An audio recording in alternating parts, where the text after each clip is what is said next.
নিজের গ্রহণ করার মানসিকতা নিয়ে জুমার নামাজের বয়ান যদি সে নিয়মিত শুনে দিল দিয়া, তাহলে 1 বছরে 52 সপ্তাহ, তাহলে 52 সপ্তাহের ধারাবাহিক বয়ানে তার জিন্দেগি পরিবর্তনের জন্য যথেষ্ট।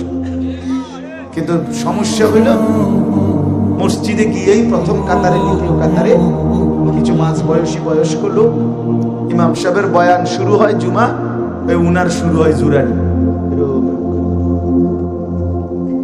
এমন বড়শি দিয়া মাছ ধরে।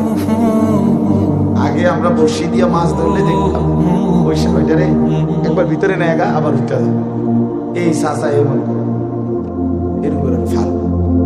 এই আপনি এই ঢকে আর 200 বছর ওয়াজ শুনলে কি লাভ?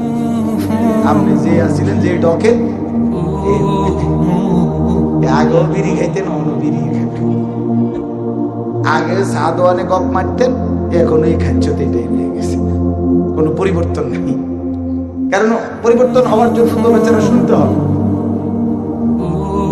এটা অনেক বড় বিষয়।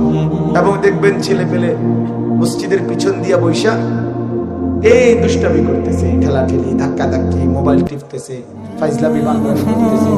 তাইলে এই ছেলেটা সে কি শিখলো? কিছুই শুনলো।